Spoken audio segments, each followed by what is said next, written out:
Hi everyone, my name is Camila Contreras and my pronouns are she, her, hers. And thank you all for coming here and being in our last EDW week panel of being your authentic self, South Asians and Latinos in the workplace. So now I'm gonna pass it to our speakers and let them introduce themselves. Hey everybody, my name is Apurva. My pronouns are she, her, hers. I'm a class of 22 grad, so very recent grad. Really good to be back, and this is my first time back after graduating, so thank you for the invitation. Thank you. Yeah, it's great to be back. It's great that everybody's eating again in the room, so that's a great change. I work with Amazon as a product manager. I interned there in the summer as well, and really excited to be here. I work out of LA, so it's good to be back on campus. All right. Hello, everybody. I'm Henrique, he, him.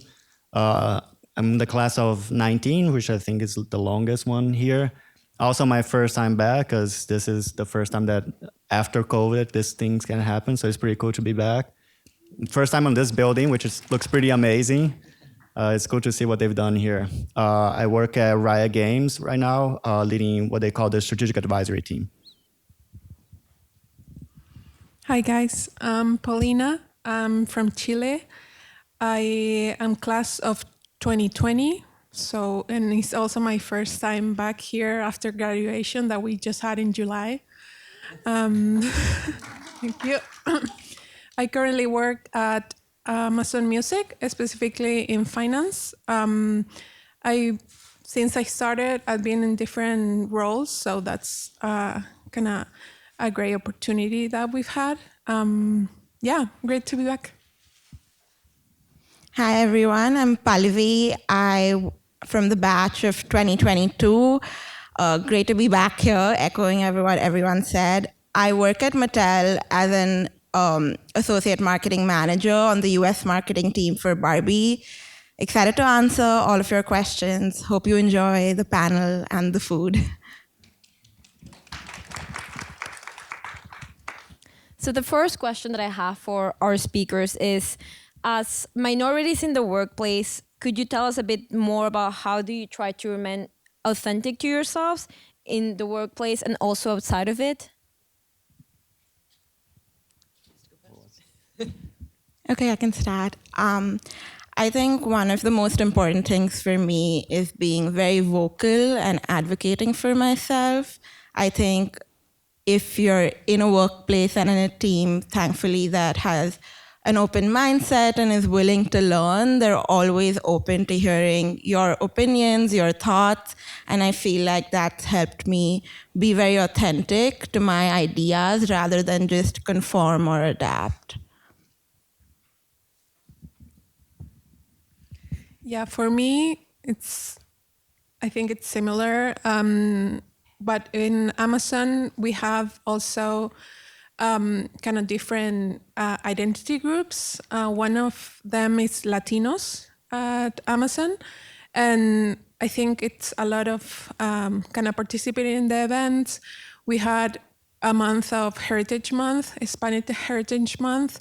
So that's a lot of activities, and that helps us to actually show our culture to the entire company. So, and for me, it's a lot of participating in those activities and to kind of show the company and everybody how we are as a culture. I'll focus on what I can add to what has already been said. I think for me, it's a lot about don't try and filter yourself, just be who you are and be okay with that, generally speaking. If the environment that you're in is not good for that or not open enough for that, it's generally not a good environment to be in.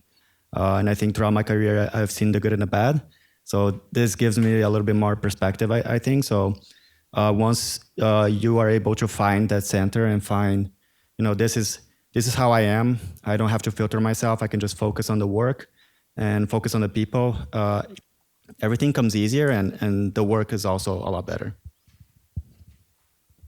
I think I echo everything that the panelists have said. I will just add that I think it's important to remember that you have been asked to be a part of that company to be you. And I think the perspective that you bring to the table as an international, in my case, for instance, is important, and that's what they're kind of looking for. So kind of echoing what Pallavi and some of the other panelists said, is not holding back, bringing your opinions, making sure you're heard. I think it's very important. It's kind of why you've also been recruited. It's a big part of you. And I think it's important to kind of lead with that and not really let that kind of retreat. As internationals and South Asians and Latinos, when you were going through the recruiting process, were you considering being part of a company that had that was very EDI focused culture as like a big drive in the decision for you to join that company? I could start since I did that most recently. I think it's definitely a consideration, I would say, because it kind of comes with who you are, because being an international, you want to join a company that's willing and open to recruit you. But of course, checking for that cultural aspect is, I think, important. And in my case, I was recruiting for big tech, and you hear all sorts of polarizing opinions about big tech companies. People will tell you that some teams are great, some teams are not so great. So I think it's important to kind of judge for yourself what you're looking for, and kind of asking people around. I think one of the powerful things about the Anderson network is, of course, that you can reach out to alums, and hopefully, in my case at least, they were most willing to talk to you. And I think you should tap into that and kind of really find out the culture and really see if that's something you're looking for. I think my advice here is don't do what I did, because I didn't really research or look into it. I just knew that I wanted gaming, right? So any gaming company, I would apply and go for it, because that was my sole focus. And I don't know how much you all are aware, but there's been a number of lawsuits and problems and companies that have had pretty bad practices all around. And I ended up being lucky and landing in a company that has had this problem, has had its lawsuits. But I landed there as this was going on, as these stories were surfacing of how people were mistreated, or how people weren't given the right chances based on who they are, where they come from, and all that. So I saw the transformation within the company. I kind of have to work through it. And I think the biggest TLDR for me of that entire experience is when the company actually commits to it and actually invest the time. There's a major difference in your environment, in the people that they hire, in the people that stay in the company, and how the work happens. So I guess my story is more of I ended up being lucky because I landed in a good enough place in an industry that's still very much evolving and has to evolve in that area. Yeah, for me, it was important to, as many of you know now, the networking part of looking for a job and a place that I would fit. We have, myself at Amazon, we have a lot of alumni there. So it was a lot about reaching to them. For me, it was mostly talking to Latinos to see how was their experience there. I think for me, it was important to get kind of the first-hand experience to understand what was happening. And kind of luckily, I found a lot of people to kind of give me their opinion. And always also kind of try to figure out when you are interviewing for a specific team, if you don't have kind of a connection there, try to talk to them also about kind of your interests in bringing the EDI to your role. So I would say network a lot to try to find your place and understand there, and then also bring your interests to the conversations and their interviews. Don't be shy about that. Yeah, I think it was a little different for me recruiting for CPG and especially marketing. I don't think I saw a lot of authentic representation of people like me within the industry I was recruiting for. I think for me, more than just looking at actions or EDI initiatives the company said it has, it was more about understanding if the company was authentically representing themselves and people who were coming for recruiting, people who were taking interviews, anyone I reached out to, were they open to hearing about my background and were they interested in what I brought to the table? And they didn't necessarily have to be international themselves or look like me or have my background, but as long as they were willing to give me a year and I thought that the company was actually working towards hiring people who made it a comfortable environment, I think that was enough for me, at least. Now that you've mentioned this last thing, what do you think are some initiatives that your companies are making in order to create this supportive diversity environment in the workplace? I can start. At Mattel, at least, I've really seen that the company is very focused toward diversity and inclusion in hiring. I think that's one of the basic groundwork that the company has set up to ensure that new talent coming in is being focused in those aspects. And one of the things that I've seen personally is there's a lot of spotlight on different cultures, and it's always a discussion from not only like your background but also the product you're building. I work for the Barbie team, as I said, and we create like Dia de Muertes dolls every year. And I think one of the most interesting things is they have a panel with all of the designers and all of the marketers who are Hispanic, who are Latin, who talk about what they bring to the doll, how they bring it in both hiring, in design, and development, and marketing. And I think it's so interesting to hear about that in a very authentic form, and that's also being put out to consumers. So I think that's something that I really appreciate, at least about Mattel, in being able to learn from people who have the background rather than just being spoken to. Yeah, for me, I already mentioned that we have kind of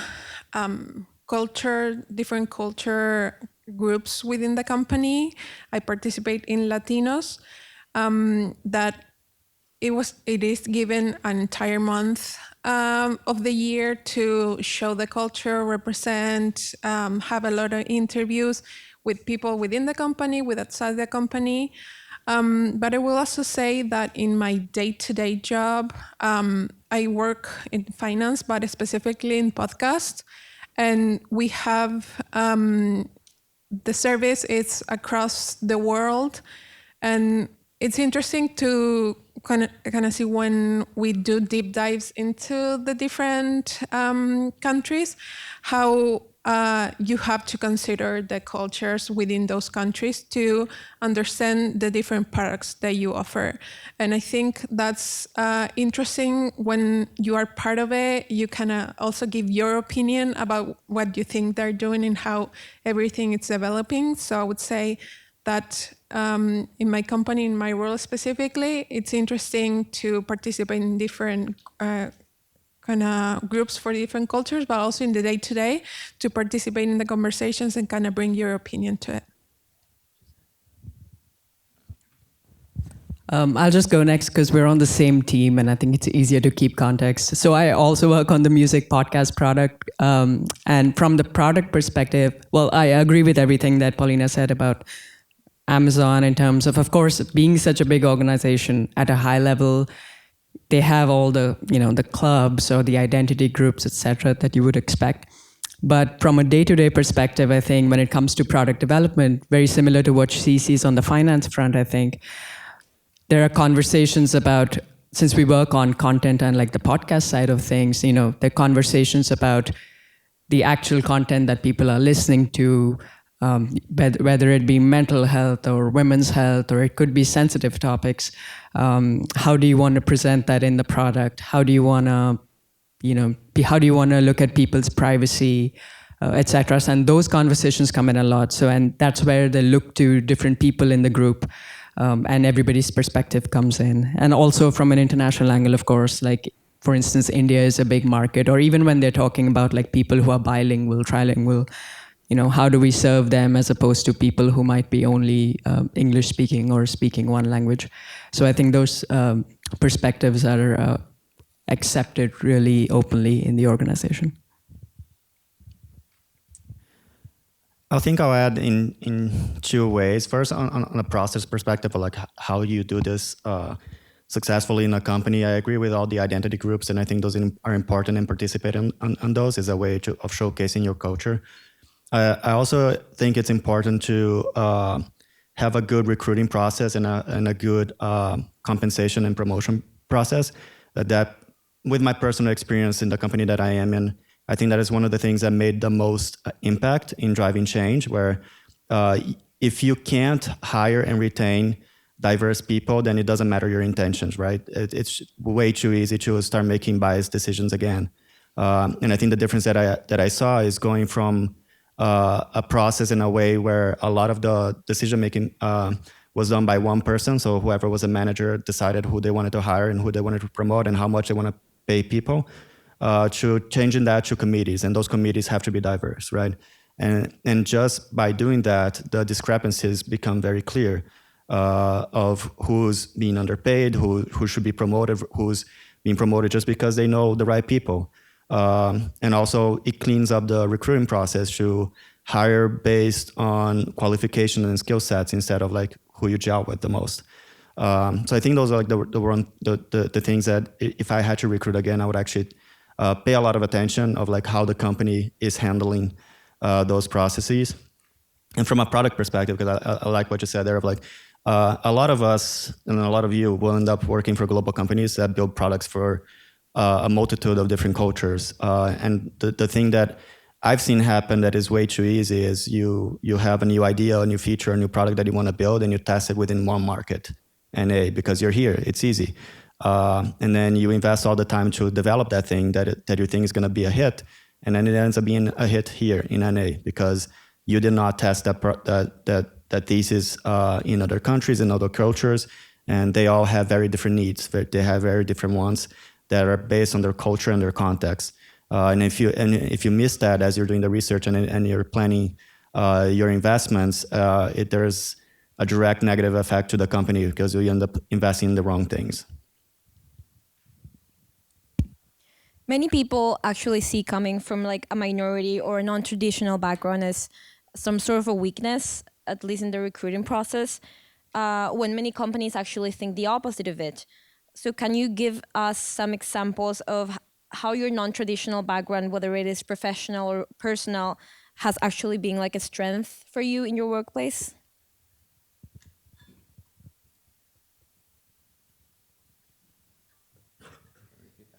Yeah. That's a long question.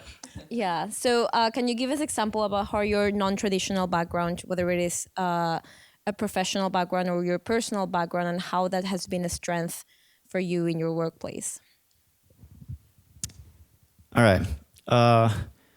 So I think the main thing that has been a strength, so like the work that I do at Riot is within data analytics, research, and revenue strategy. So it is always looking at like what is the next step for the company, and how do we keep growing. And I think the main thing that I've always thought that was a strength for me was having that global perspective, right? Being that person in the room that says like, how does this work here? How does that work in Southeast Asia? How does that work in Latin America and Brazil?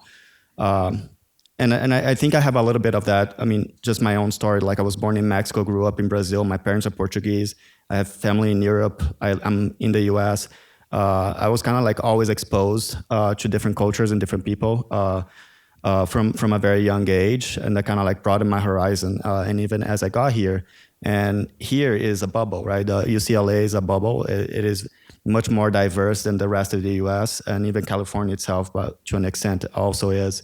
And even so, what I notice is it is very easy for folks to start to go by intuition when they're trying to create new product ideas, which is basically a fancy way of saying you're building a product for yourself. You're being biased, right? You're building something that is going to solve your needs.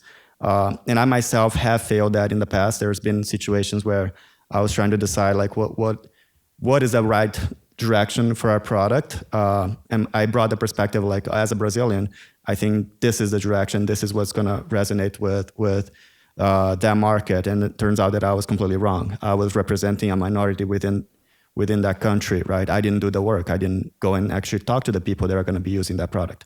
So even as much as it is a strength, I think the main thing is like you have to force yourself to bring that into your work, and not like accidentally, even with the best of intentions of wanting to represent your people and your culture. Generally speaking, countries are pretty big and have a very diverse people within it as well. I can go next. I think two ways. One is a little bit of an echo of what Henry already said, is I think being not from the US or being a little bit diverse always allows you to be naturally curious, and that brings a lot of curiosity to the work that you do. So both professionally and personally, I think it's easier for me to ask questions, to genuinely want to know not only about why we're doing what we're doing, but also about the person that I'm working with. I don't immediately know if you tell me which school you went to, what that relates to, or where you're from. So I think it's easier to dig deeper into who someone is, what they like, what they bring to the table, because I have so many questions about that. And I think secondly, the way that it's really helped is you have more topics of conversation to talk about. Honestly, I think in recruiting and networking, especially at Anderson, it's focused a lot on commonalities. You meet with a recruiter and you ask them, which school did you go to? Did you catch the game last night? I have no idea about football, but I feel like people are more willing to hear about your background and what did you do for the weekend? And if I said, oh, I hosted a Diwali party, there are 5 more questions coming from that about what did you do? What did you eat? Who did you go with?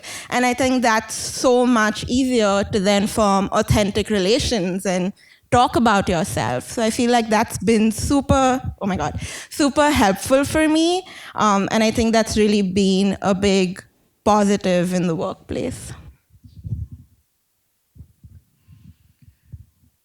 Yeah, I think for me, I echo the opinions of the other panelists in terms of being international and having exposure to different cultures and kind of having that as a topic of conversation. For me also, talking about the profession and kind of the work experience, I joined big tech in finance specifically, and my background was in airlines, also finance, but it was completely different, but I was able to kind of carry that experience into my new role, and also having also in my airline before, I also had experience with different countries and different territories. So at the same time, I had that perspective of the international view that you need, and for example, in my role specifically. And I also had the experience of a very complex industry and kind of bring that to what I'm doing today, specifically trying to improve processes and different reports, kind of adding that complexity in my role. So for one side, it was being international, but also having a different background in your job specifically. That's super important and adds a lot of value to what you do today if you kind of take that into advantage. I think I'll just add with a very specific example that recently came up at work. So like I said, I work on the podcast side of things at Amazon Music. So working on essentially the apps that you all use to get your music, to get your podcasts by Amazon. And one of the conversations we have a lot about our recommendation engine, right? So what do we recommend? to customers, and how do their listening habits, they should obviously be a signal to a recommendation engine, for instance. But that can lead to a very rabbit hole kind of phenomenon, right? That's something that we know, like YouTube or all responsible AI is all about that as well. And that is something I think different perspectives help a lot when we talk about those things, right? So even for instance, when you're talking about people's political views, well, logically, it makes sense. If you're interested in a certain view, we'll just show you more of that view. But that can obviously also lead to like deeper polarization, etc. And those are conversations that are encouraged. And those conversations can only happen if you have different perspectives in your team and different diverse opinions. And that's a small example, but that's something I've seen in practice as a direct result of the diversity in the team. And I think that's a very conscious decision to be able to do that. So all of you were international students when you were doing your MBA, and we have several international students here attending this panel. So I wanted to ask, how was your experience coming to the US and adjusting to live and work here? How did you navigate these changes, and what advice would you give to first and second year students? Yeah, I can start. So like I mentioned, I'm from Chile. I had the luck that in my class, we were 11 of Chile, which is a lot. I think this year it's a lot of people as well. So we had kind of a support system there. And then we had a larger support system within the Latinos, LAVA. And also then the international support.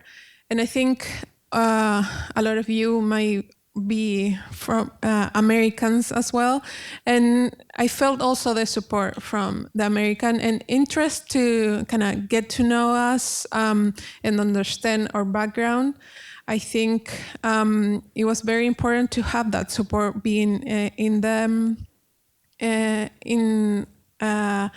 Anderson and kind of recruiting. And I also felt a lot of support in terms of the recruiting part because there was more focus on internationals, or at least you have the opportunity to have a lot of conversations, a lot of trainings that may not be necessary for everybody, but if you want to, you can have it. And I think that was very important for me navigating in a completely different work environment. So I think for one part, it was support in terms of kind of the day-to-day life, and also support in terms of recruiting that for me was very different.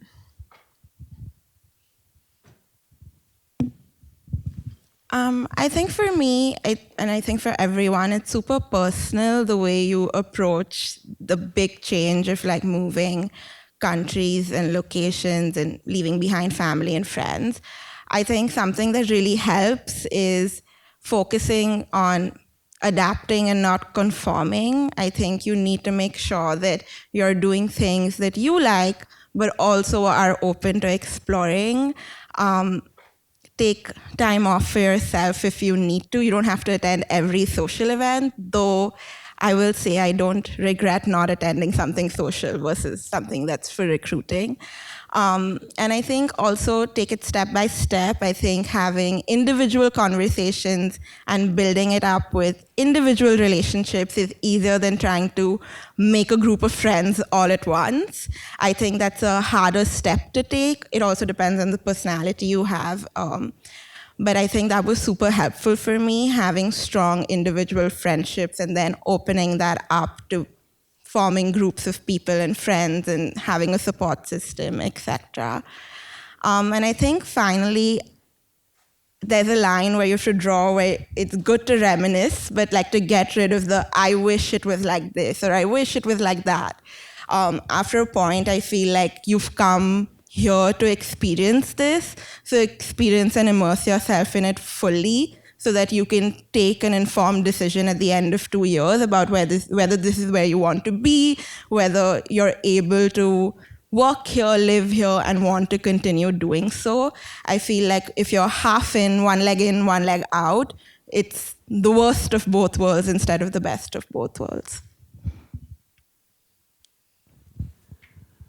What can I add to that? I think in terms of adapting to life here, I didn't find it that difficult. I think, especially adapting to life in the US, I think the biggest change was going from like a working life back to a student life. And that's for everybody at the end of the day, even the Americans, even the people that were living in LA before. I think the fact that Anderson is very diverse and there's people from all over, you can always find your people. You can always, for me, it was a Brazilian. So like I immediately found them and that obviously helps. And being part of those identity groups like Laba and being part of those events and also just don't stay within your own identity group. There's plenty of events, go out there, meet other people, meet other cultures. That broadens your horizon a lot more. And in a way helps you adapt because you see that we're all in this together, right? We're all going through the same experiences and facing the same issues. I think the hardest part of all of this for me was recruiting. It is very different, but luckily Parker is here and they have a textbook of how to do it. Just follow the steps and it kind of works. I think my only recommendation there is like don't give up on your goals. Like I came here with a very specific thing in mind. And it was difficult, and I think the Parker used to call it the triple switchers or something like that, where it's like you're changing your role, your country, and your industry. I was changing everything, but it ended up working out, right? It's not easy. You definitely have to work harder than folks that have a certain type of experience or have recruited here before. But all the resources are there, so it's definitely possible. Trust the process, right? I think for our class, I would say that we kind of had a strange start, right? So the class of 22, the entire first year was virtual. I did my entire summer and fall quarter from India. My DOJ was at 3 a.m., staying up and doing it virtually, right? So we really, really had to kind of reach out and make those connections because there was no environment that forced you to kind of do so. So when we landed here, and well, the internationals, as we landed here in December 2020, LA was dead, was closed. We didn't see anybody. I literally went from my room in India to my room in LA, and that was it. That was the only change for me. So I think from all of that, what we learned though, I think I can speak for my class, is that we really had to make a very conscious and strong effort to reach out and make those connections. And I echo Pallavi's thoughts about making individual connections. I think we were just kind of forced to do that because we weren't in an environment where we were meeting people very naturally. So I will say though that because of that, I know you guys will probably yell back, but I think our class was very, very close because we really had to go through this really tough process of getting to know each other and form those really deep connections in a very strange environment. And I'll just say that I think a promise I made to myself when I was starting my MBA process was to push myself out of my comfort zone. I'm a very naturally introverted person, and in an MBA you cannot do that, right? So I think I made that very conscious decision, and I think I was just really trying to push myself, as was said, that really trying to go and meet people. And even when I'm like super tired, I'm like, all right, fine, I'll go attend this one event for 30 minutes and then I'll come back. Right, that happened a lot. So yeah, I will say I think all those things really help in making connections and really making the most of these 2 years. Thank you. I would love now to open the space for people in the audience that have questions for our panelists. So you can just raise your hands.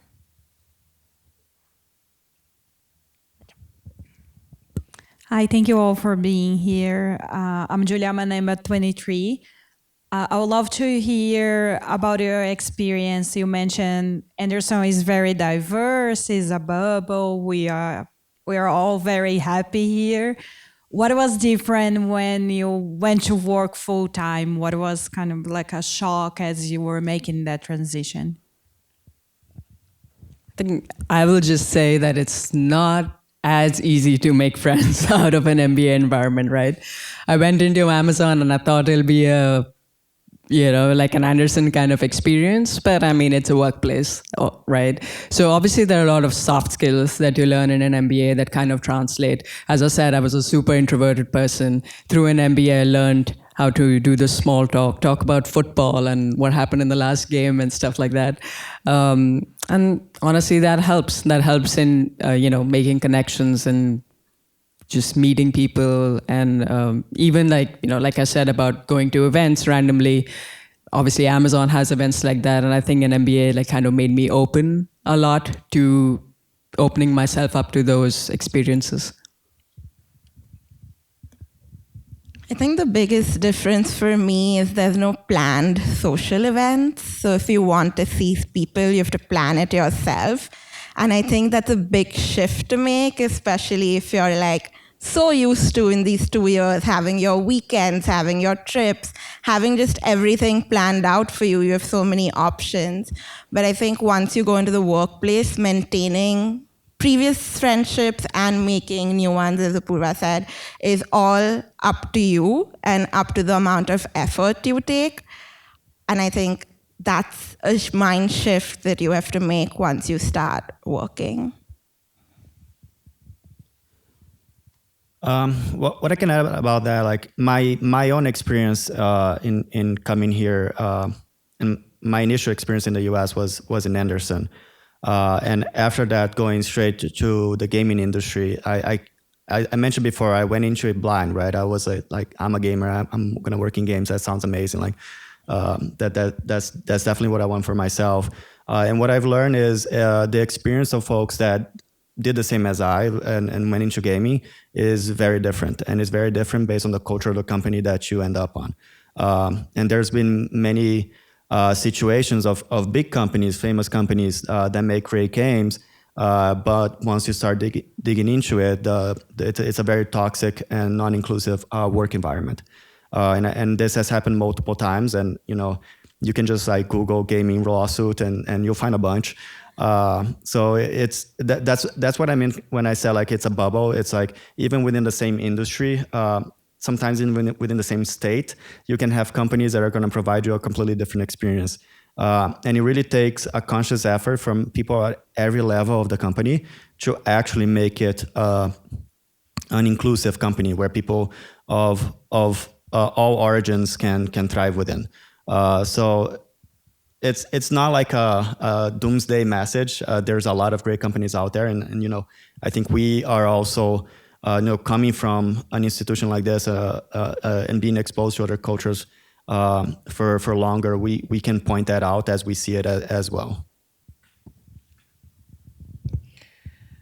I will echo Purva's point in terms of the Amazon is such a large company. It has so many events and things that you can do and the clubs that you can participate on. But I will also say that learning from Anderson that you can do whatever you want. I would say that you don't have to settle of what you're doing. For me, I've moved roles 2 times in 2 years. I moved cities as well.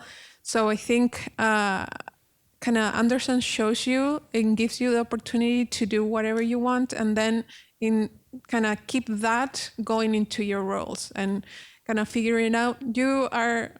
When you're in school, you're figuring out what you want to do, and I think that's fair to do that as well when you go into your roles, and kind of be open to the opportunities. And yeah, I would say that.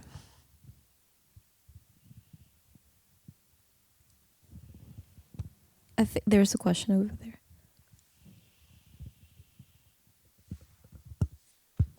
Hi, my name is Afroz. I'm a first year full-time MBA student. So you've spoken about how your companies have been working on bringing more diverse workforce. So my question is, with respect to higher management and executive level, we've seen though there's more diverse workforce, but at a higher level, there's the executives are less diverse, the background. So how can a company make sure that the evaluation process and the promotions are free from any biases or prejudices? I don't think you can ever get rid of it entirely. And that's why I also mentioned, is like, for you to be actually diverse, it has to be at every level, right? It doesn't work if you just hire a bunch of junior people that are very diverse, but the environment is not good for them, so they all leave. And then the higher you go, you just don't see them anymore. I think for me, for a process to be fair, be it a recruiting process or be a compensation process or a promotion process, you need to do it by committee. You need to do it as a group, and that group needs to be diverse.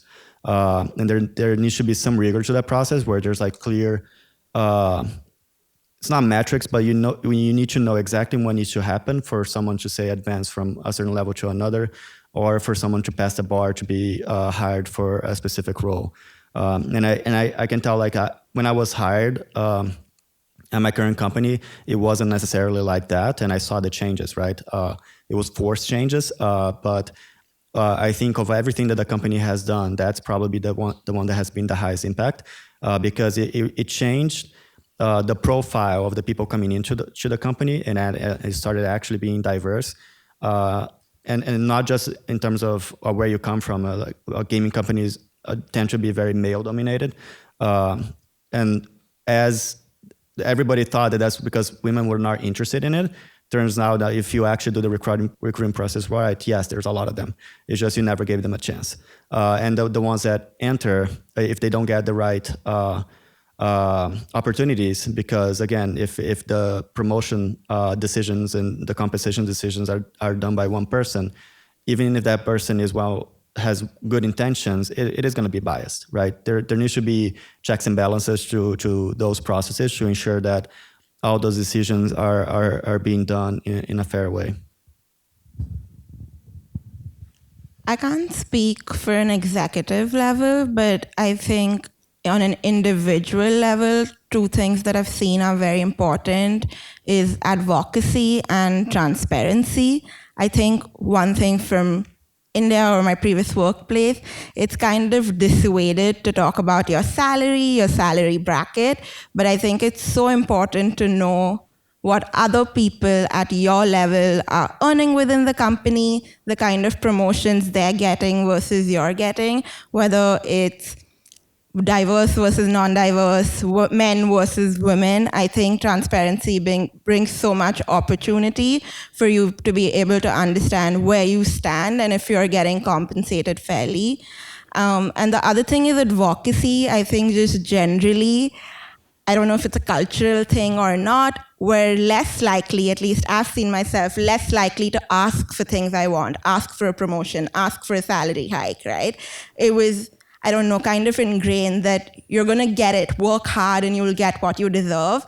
That's not the culture in the American workplace. You have to advocate for yourself. You have to showcase what you've done and how that's impacted the company. And talking about yourself is not being immodest. It's just making sure that the people are understanding what you bring to the table. So I think that's something on an individual level you can change to make sure that you are growing and are being compensated at a market level. I think I completely agree with what Pallavi said. And I think one of the first things I did when I started at Amazon was really find out how to get promoted. Like, it's not that I'm looking for a promotion today, obviously, but also not sitting back and waiting to be recognized and someone will tell me, okay, I think you're ready for a promotion now. I think the culture of the company is, what I learned is that you have to obviously like tell your manager that you think you're ready, but also you have to advocate for yourself constantly.